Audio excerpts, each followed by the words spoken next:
explodieren ja in der Luft! Was ist das? Nehmt Deckung! June 6th, 1944, 5 a.m. Crispik Battery, Normandy coast. The binoculars trembled in the hands of Oberleutnant Zori Walter Olmsen as he scanned the horizon, capturing a vision that would haunt him forever. In the grey pre-dawn light, he saw something that contradicted every expectation from the German High Command. The English Channel, once considered an impenetrable barrier protecting the Reich's western flank, had become a steel river, an endless armada stretching from horizon to horizon, each ship merging into a solid mass of impending destruction.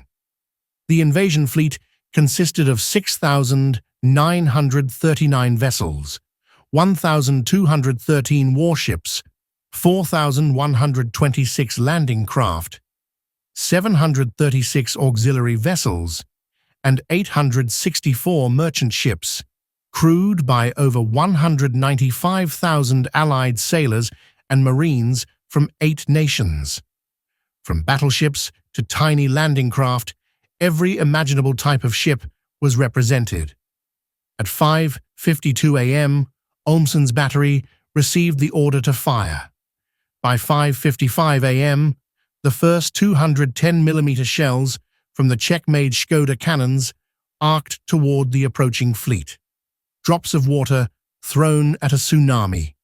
His guns engaged the cruisers USS Tuscaloosa and USS Quincy and the battleship USS Nevada.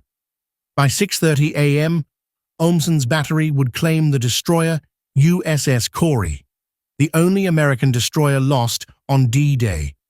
From his reinforced concrete observation post atop Crispik Battery, the 32-year-old officer had just become the first German defender to witness and respond to the Allied invasion of Fortress Europe. Through his Zeiss rangefinder, Olmsen did not see merely an enemy. He saw a living monument to industrial power, a reality that Nazi propaganda had denied. The mathematics of defeat approached at 8 knots. Within hours, German officers across Normandy would comprehend that they were confronting a force whose material capacity dwarfed all battlefield experience. The night of June 5th had already foreshadowed disaster. At Army Group B headquarters, 50 miles inland in La Roche-Guyon, Lieutenant General Hans Speidel, Chief of Staff to Field Marshal Erwin Rommel, monitored increasingly alarming reports. Rommel himself was absent in Germany, convinced poor weather would prevent any invasion. Yet by 1:20 a.m., the 7th Army received notification of massive airborne landings. Over 13,000 paratroopers from the 82nd and 101st Airborne Divisions being deployed by Douglas C-47 Sky trains, dropping silently into Normandy's darkened fields. General Erich Marx, commanding the 84th Corps from Saint-Lô, understood immediately. A veteran of the Eastern Front, who had lost a leg at Stalingrad, Marx's tactical instincts were honed to a razor's edge. Yet even he could not imagine the scale of what was arriving. The Germans had prepared for a conventional invasion. They had not prepared for an industrial deluge capable of overwhelming their defenses with sheer material superiority. Vice Admiral Friedrich Ruger, Rommel's naval advisor, had spent months inspecting the coast. Born in 1894 to a family steeped in naval tradition, Ruger knew maritime warfare better than any officer in France. He had pressed for more mines, more obstacles, more guns, yet as he later wrote in Rommel, in Normandy, "We were preparing to fight the last war. They were bringing the next one." The German High Command had assumed the Allies could muster 20 divisions with perhaps 3,000 ships. Reality proved them catastrophically wrong. As dawn broke, German observers from Cherbourg to Le Havre reported the impossible. Not hundreds, but thousands of ships. Not a raid, but the largest amphibious assault in human history. At strong point, WN-62, overlooking what would become Omaha Beach, 20-year-old farm boy Heinrich So peered through his machine gun embrasure at 5:45 a.m. Never having seen the ocean before, now he saw not water, but steel, massive vessels, destroyers racing like sheepdogs, landing craft disgorging men and machines, and an uncountable horizon of ships. Across the 50-mile invasion front, German officers experienced the same revelation. They were facing not merely superior numbers, but an overwhelming magnitude. By 5:30 a.m., the naval bombardment began. The Allies unleashed 5 battleships, 20 cruisers, 65 destroyers, and 2 monitors. The USS Texas alone fired 255 rounds in the first hour, each shell weighing 1,400 pounds. One ship delivered 178 tons of explosives in 60 minutes, more than many German artillery regiments had in total ammunition. By the time the first American infantry reached the beaches, roughly 130,000 tons of ordnance had already rained down. German defenders quickly realized this war was no longer against soldiers alone, but against factories. The sky filled with aircraft, thousands of sorties executed in support of the landings. The Luftwaffe, with 300 operational planes in France, managed only 319 sorties that day, a fraction of Allied strength. Major Joseph Prill's lone Luftwaffe attack against Sword Beach was driven off by overwhelming Allied air power. On Omaha Beach, the 352nd Infantry Division's well-prepared positions initially slowed the American advance. Machine guns raked the surf. Heinrich So fired over 12,000 rounds from his MG-42 that morning. Hundreds of American soldiers fell, yet by 8 a.m., destroyers closed to point-blank range, delivering devastating fire on German positions. One destroyer lost, countless more replaced it. Ships were expendable tools in an industrial war, not treasured assets. Landing craft continued in endless waves. Sherman tanks rolled ashore from LCTS. LSTS deposited entire companies of men and machines. DUKW amphibious trucks delivered supplies directly to advancing units. By nightfall, 156,000 troops were ashore, supported by 20,000 vehicles and 1,700 tanks, exceeding the entire strength of the defending 7th Army. The German response revealed more than material inferiority. It showed systemic collapse under industrial pressure. Even elite panzer divisions faltered. Operation Cobra in late July proved decisive. Concentrated air power annihilated German formations, demonstrating that modern warfare relied on production, logistics, and industrial ingenuity over tactical skill. The human cost was staggering. German officers and soldiers confronted horrors unimaginable. Men trained for years to fight a disciplined army were crushed by a tide of steel, fire, and numbers. The very fabric of the German military was tested as never before. Morale, command, and strategic reasoning all strained under the weight of industrial warfare. By 1984, on the 40th anniversary of D-Day, Walter Olmsson returned to Chris BC Battery. Standing at the observation post, he told gathered veterans, 40 years ago, I saw the impossible. A sea of ships stretching to the horizon, demonstrating that industrial might had become the ultimate weapon. We faced not just soldiers, but the full capacity of a nation. That was the future of warfare. The German officers who witnessed D-Day saw more than an invasion. They saw the birth of industrialized war. Production outmatched courage, democracy's resources eclipsed totalitarian resolve, and mathematics replaced tactics. Their defeat was not military, but industrial. The English Channel that morning became proof. In modern war, machines, factories, and logistics determine victory.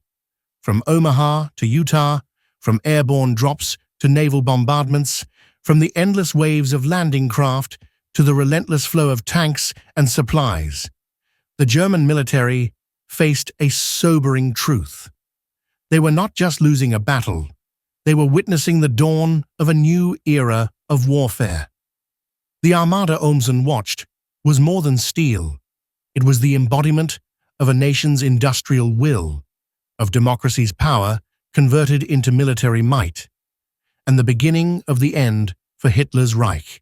On June 6, 1944, German officers witnessed the unimaginable, over 7,000 Allied ships crossing the English Channel in the largest amphibious assault in history. From massive battleships to countless landing craft, 156,000 troops, 20,000 vehicles, and 1,700 tanks surged onto the beaches in a perfectly coordinated operation that shattered even the most prepared German defenses. Observers like Oberleutnant Walter Olmsen saw decades of military planning undone by sheer industrial and logistical might. This story, told from the perspectives of German defenders, Allied soldiers, and commanders alike, shows how strategy, production, and execution combined to make D-Day unstoppable. It was a moment that proved, in modern warfare, industrial capacity could decide victory before a single shot was fired, a turning point that sealed the fate of Nazi Germany and forever changed the course of World War II. Late August 1944, 06:15, Observation Post 4, Pardal, France. The morning report lay scattered across the desk as German technical officers at Flak Regiment 155W struggled to process the figures before them. The numbers seemed impossible, defying every calculation and principle of ballistics ingrained in Luftwaffe manuals. 82% of incoming V-1 flying bombs had been destroyed, a statistic so staggering that it seemed almost fantastical. Yet every line of the report confirmed it. Through coastal observation telescopes, German personnel witnessed scenes that directly contradicted everything they believed about Allied defenses. These pilotless cruise missiles, launched toward London in the pre-dawn hours, were not being intercepted by fighters, tangled in barrage balloon cables, or misfiring due to mechanical failure. They were being obliterated by anti-aircraft fire, often without a single shell striking them directly. The missiles exploded mid-air with eerie precision, shredded into pieces as if gunners possessed a sixth sense. The accuracy was so extraordinary that some officers whispered of sabotage or dark science, refusing to believe conventional physics could account for such results. At Flak Regiment 155W headquarters, Oberst Max Vtel, the commander of the V-1 operations, read the reports with mounting unease. Since June, the coastal gun belt's effectiveness had increased steadily, from 17% to 74%, and now, on this extraordinary day in late August, 82% of V-1s failed to reach London. German engineers could not explain it. They were witnessing a technology beyond their understanding. The proximity fuse, or VT, variable time fuse, a revolutionary device so secret that it was guarded at a level comparable to the atomic bomb project. The story began weeks earlier, in the immediate aftermath of D-Day. On June 13, 1944, Hitler unleashed his vengeance weapon against London. At 4:25 a.m., the first V-1 struck Grove Road in Bow, destroying a railway bridge and several homes.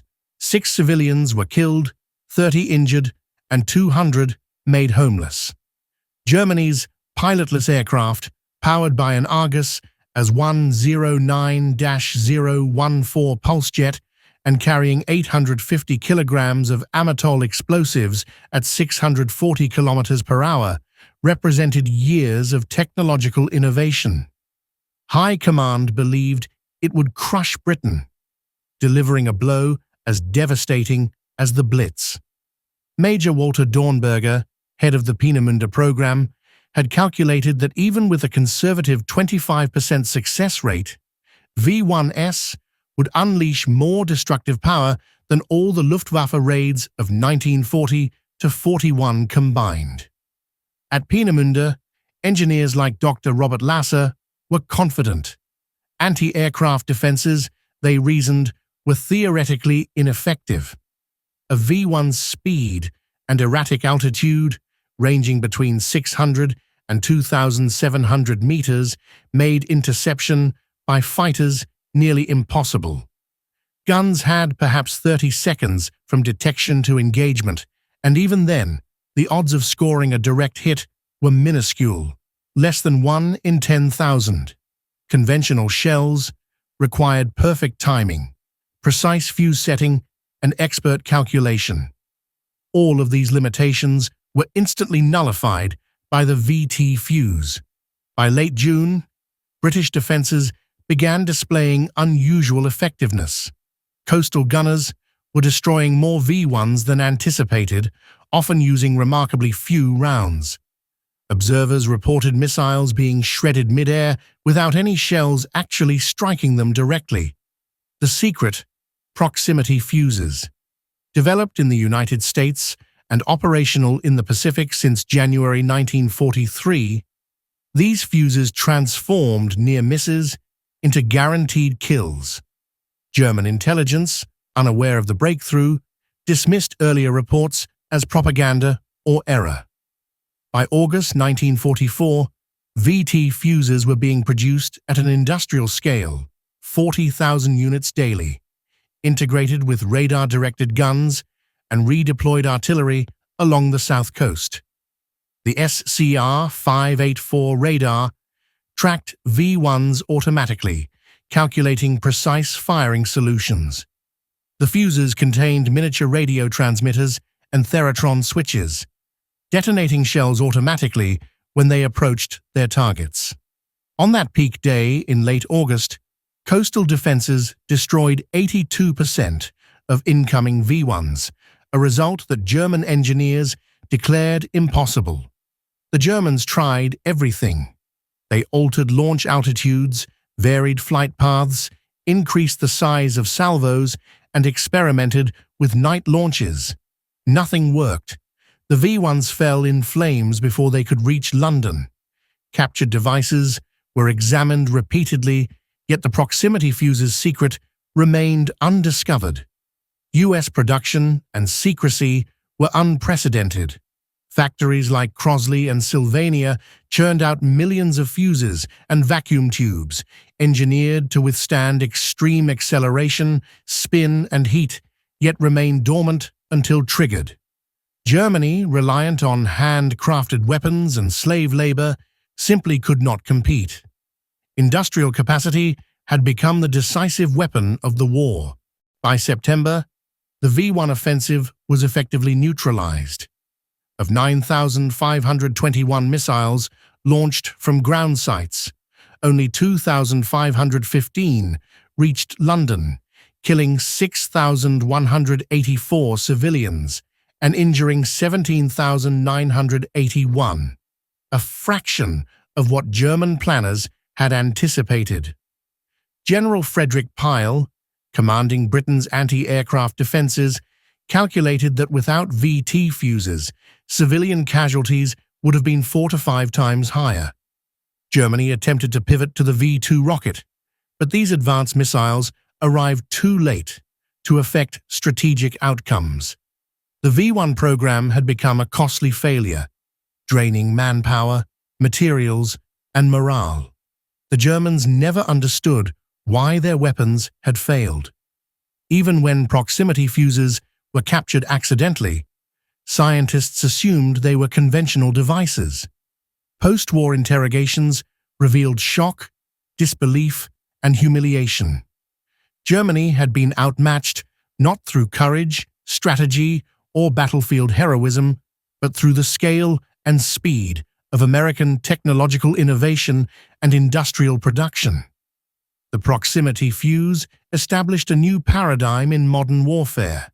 Victory achieved not through individual weapon genius, but through mass-produced engineering, innovation, and integration. Every shell fired at a V1 was a triumph of democratic industry over the coerced labor of a totalitarian state. Each missile destroyed was evidence that the outcome of war was determined as much in factories as on the battlefield. On that day, in August 1944, 82% of V1s were obliterated. London survived, not simply through courage or tactics, but because America's factories had produced technology that Germany could neither conceive nor replicate. The Germans never realized what struck them. The secret remained invisible. By the end of that morning, the course of warfare had quietly shifted. Industrial democracy had triumphed over totalitarian engineering, and a city had been saved by millions of tiny, perfectly engineered devices that transformed the rules of war forever. The V1s, once instruments of terror, had become a testament to the power of innovation, mass production, and industrial organization. The proximity fuse was not just a weapon. It was proof that in modern warfare, systems and logistics could defeat even the most advanced weapons, and that ingenuity, when combined with scale, could redefine victory. V1 and the proximity fuse is not just one of bombs and explosions. It is a story of innovation, industry, and the hidden power of technology. On that late August day in 1944, 82% of Germany's vengeance weapons were destroyed before they could reach London, a feat that German scientists could neither explain nor imagine. Victory came not through bravery alone, but through mass-produced, revolutionary engineering that Germany could not match. The proximity fuse saved thousands of lives, protected a city, and reshaped the very nature of modern warfare. It proved that in the struggle between tyranny and democracy, industrial capacity, ingenuity, and innovation could decisively tip the scales, long before bullets were fired or bombs exploded. The Germans never knew what had struck them, and by the time they did, the war had already shifted irreversibly. January 26, 1945, 2:20 p.m. The snow-choked fields outside Hautesvier, France, stretched endlessly under a leaden sky, a frozen wasteland, marked by the scars of war. The air was thick with the acrid tang of smoke, the stench of burning vehicles, and the relentless thunder of artillery. Amid this chaos, something extraordinary was unfolding. A single American officer was about to rewrite what it meant to fight, standing atop a blazing M10 tank destroyer as he halted the advance of an entire German company. The elite mountain troops of the 2nd Gebirgsjäger Division, veterans transferred from the frigid hills of Norway for this winter offensive, were being cut down systematically by what appeared to be a boy no heavier than 50 kilograms. Behind them, 6 Panzer IV and tank destroyers, machines that had crushed resistance across Europe, stalled, their commanders frozen in hesitation. Infantry support, the very lifeline of the mechanized advance, was being annihilated by this lone Texan with unerring precision. The odds were staggering. 40 exhausted, frostbitten Americans outnumbered 6-1, facing 250 battle-hardened Germans and 6 tanks. By all military logic, the Americans should have been wiped out in minutes. Yet for a full hour, 2nd Lieutenant Audi Leon Murphy defied reason, shattered conventional wisdom, and demonstrated that courage and skill could outweigh sheer numbers and firepower. Murphy's journey began far from Europe, in the cotton fields of Hunt County, Texas. Born June 20, 1925, the sixth of 12 children, he grew up in crushing poverty, where survival was a daily struggle. By age 12, his father had abandoned the family, leaving young Murphy to shoulder responsibilities far beyond his years. In 1941, tragedy struck again. His mother passed away, leaving 16-year-old Murphy as the primary provider for his siblings. Hunting rabbits with a single rifle to feed the family honed his precision and patience. "If I miss, my family goes hungry tonight," he told a neighbor. Every shot counted, every decision carried weight. This early life of hardship forged a focus, determination, and resolve that would later astonish even seasoned soldiers. When Pearl Harbor thrust the United States into World War II, Murphy saw both duty and opportunity. He enlisted, but his small stature, 5 feet 5 inches and 110 pounds, led to repeated rejections from the Marines, Navy, and even Army paratroopers. Finally, the regular Army accepted him, thanks to a falsified affidavit from his sister claiming he was 18. Fellow trainee David Mouse McClure recalled, "At first, we thought he was just a mascot, small, thin, barely a man. The sergeants called him Baby. But on the rifle range, his eyes went cold. He never missed." Murphy's combat career began in Sicily, July 1943, landing with the 15th Infantry Regiment of Patton's 7th Army. In the mountains near Palermo, he discovered his extraordinary talent: silent, lethal, efficient. When his squad was pinned by enemy fire, Murphy circled the German position, neutralized a machine gun crew, and turned their weapon on retreating forces. His commanding officers quickly recognized his skill, recommending him for a Bronze Star. Murphy's reputation as a deadly, dependable soldier began to grow, earning both respect and fear among his peers. By October 1943, at the Volo River, Murphy single-handedly held off a German counterattack, killing 5 with a sniper rifle and buying crucial time for his unit. At Anzio, he destroyed a German tank at point-blank range with a bazooka, earning his first Silver Star. By the time the Allies reached southern France, Murphy had survived campaigns in Sicily, Salerno, Anzio, and Rome, amassing multiple decorations and establishing a reputation that spread even among German forces. Every engagement refined his instincts. Every battle hardened his resolve. By January 1945, Murphy was no longer a fresh-faced recruit. He was a veteran of over a dozen major battles, wounded twice, and personally responsible for the deaths of over 100 enemy soldiers. Company B approached the Kulmer Pocket, a heavily fortified 850-square-mile German bridgehead west of the Rhine, manned by elite Norwegian mountain troops experienced in winter warfare. Company B, already battered, had been reduced from 187 men to just 40 effectives, most exhausted, frostbitten, and hungry. Murphy himself carried a fresh leg wound but remained undeterred. The German attack began at 1:30 p.m., preceded by an intense artillery barrage that shook the frozen ground. By 1:40 p.m., 250 German soldiers advanced with 6 tanks in tow. Murphy's M10 tank destroyers fired, but both were disabled within minutes. Confronted with overwhelming odds, Murphy made a decision that would etch his name into history. He ordered his men to retreat to prepared positions while he ran to the burning M10 and mounted its .50 caliber M2 Browning machine gun.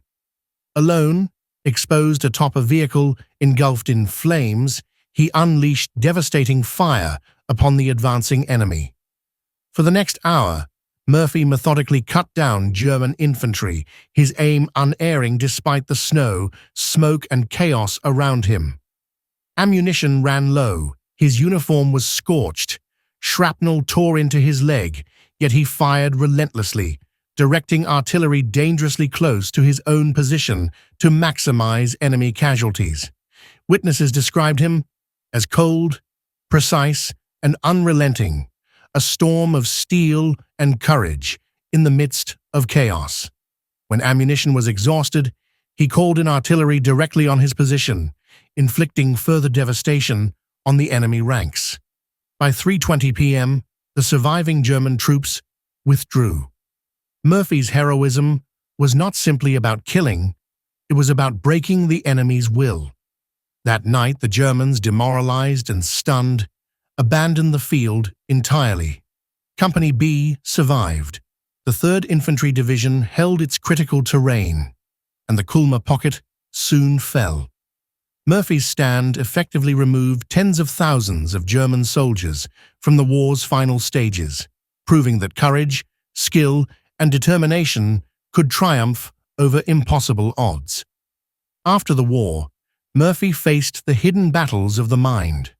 Haunted by nightmares, insomnia, and hypervigilance, he became one of the first advocates for veterans struggling with combat-related psychological injuries, helping to establish the Audi Murphy Memorial VA Hospital.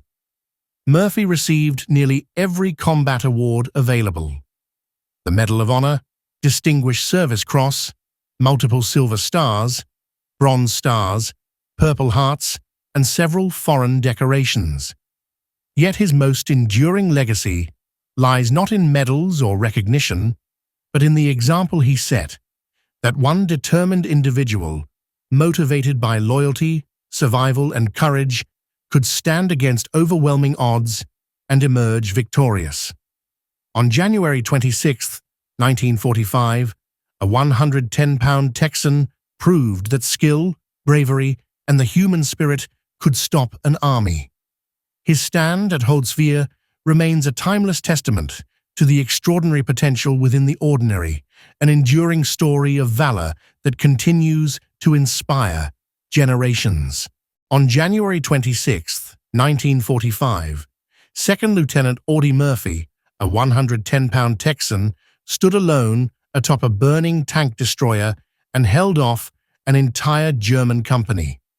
Outnumbered, outgunned, and wounded, he displayed unmatched courage, precision, and determination, turning the tide at Holzwihr and saving his unit from annihilation.